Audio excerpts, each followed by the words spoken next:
I'd like to start by saying welcome to this interview. And we've got Adele sat right in front of me, and we're going to be talking about International Women's Day, which was a celebration. What we are going to celebrate on March the 8th.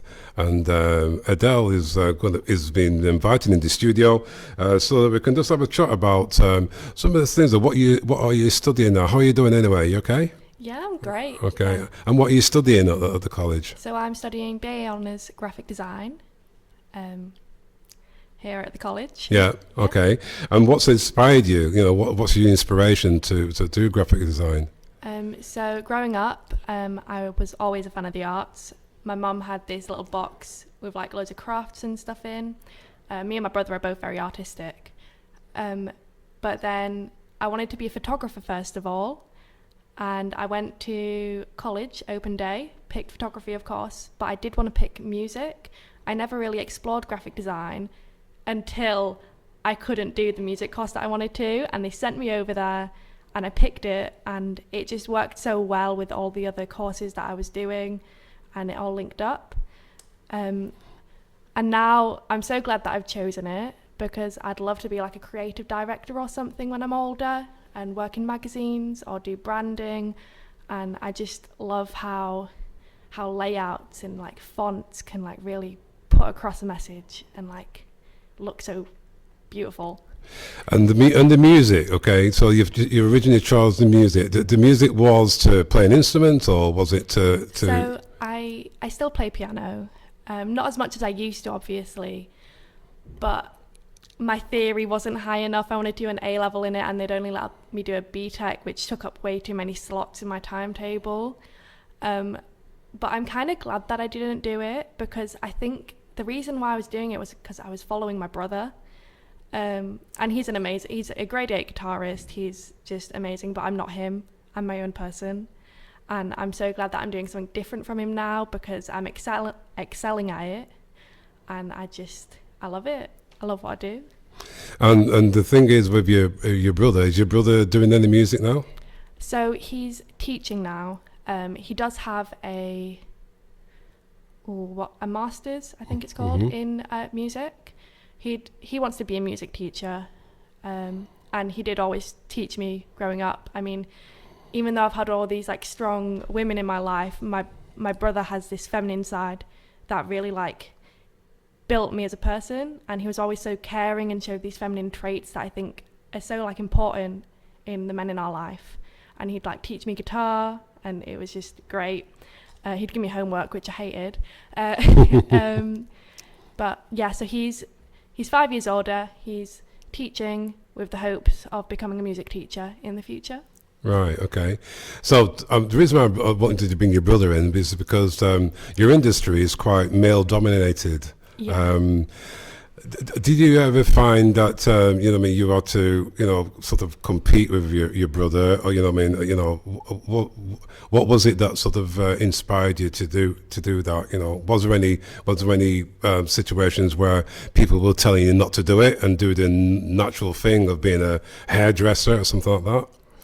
I would never be a hairdresser. It would be shocking. Oh but my God. I don't know if it's just because I'm like the second child that I was always very competitive. But I definitely have this competitive edge where I want to do better, and I've got to be the best. It might just be the fact that obviously in school situations I never felt like the best because I was a woman. But I definitely feel like it's been a big motivation to not be like better than men, but to show my worth more, to show that I'm worthy of like being in a career such as this, to show that I can be like, a manager, I can be strong, I can be authoritative. Some of these traits that are typically more like under a male kind of perspective, giving out orders and stuff. I can do that. I can be a boss. Oh God. Yeah. Right. Okay. And who would you say was your role model? My mum, I guess, but all the women in my life, to be honest. Like, I remember my nan. She raised 5 boys by herself mainly, and she would always be telling them what to do, and they just do it. because she was such a powerful force. But also, like, my great grandma was also just amazing. She would tell things how they were, things would get done. And then my mum was an artist when she was younger. And yeah, I've always looked up to her. I've always wanted to be more like her because she's had so many setbacks, and she's such a powerful woman that she's like gone through and she's succeeded, and I want to make her proud. Oh, that's good. All right. Okay. So let's go to your the way that you are thinking now at the moment for your future. Okay. So where you are now, you're studying at Blackpool and Fowle College. Where do you want to be in 5 years' time? In 5 years' time, I would love to be working in industry. I think a big problem young people are finding nowadays is getting, their degree and then going into industry. It can be a bit of a challenge because everyone wants these jobs.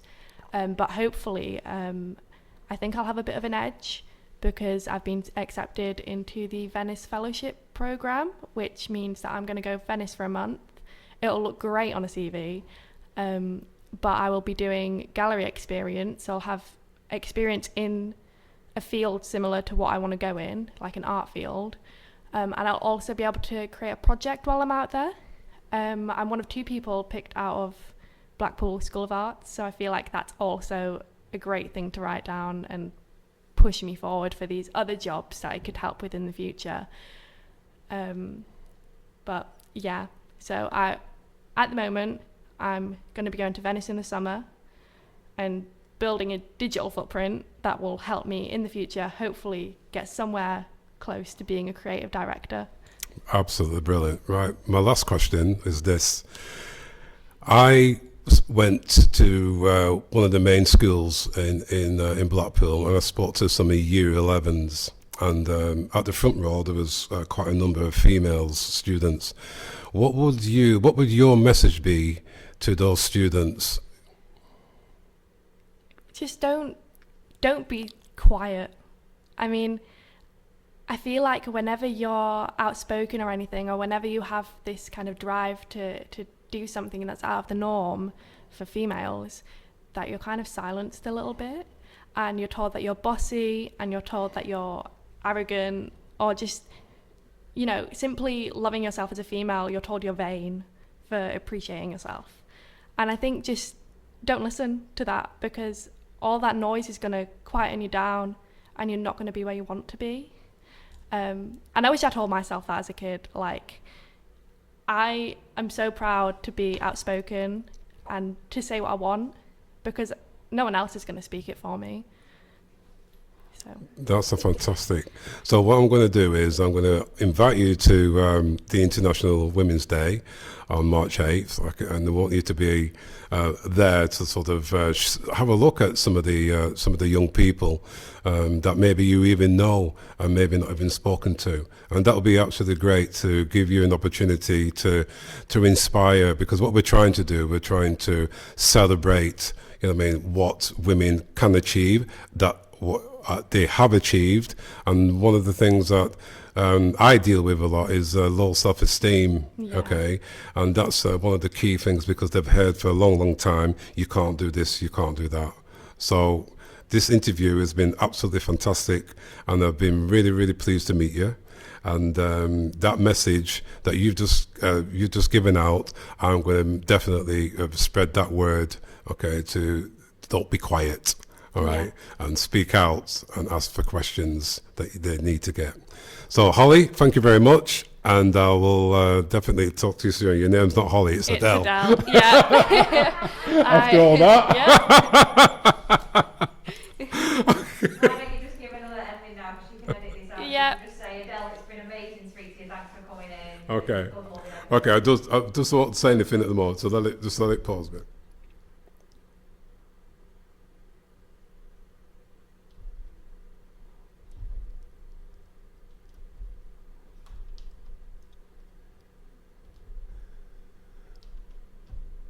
Broken it already.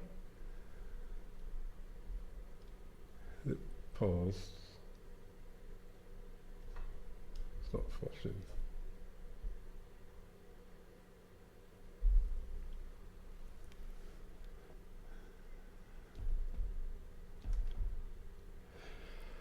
Anyway, Adele, I'd like to say thank you very much for coming in today, all right, and wish you all the very best in the future, okay? Thank you. Okay.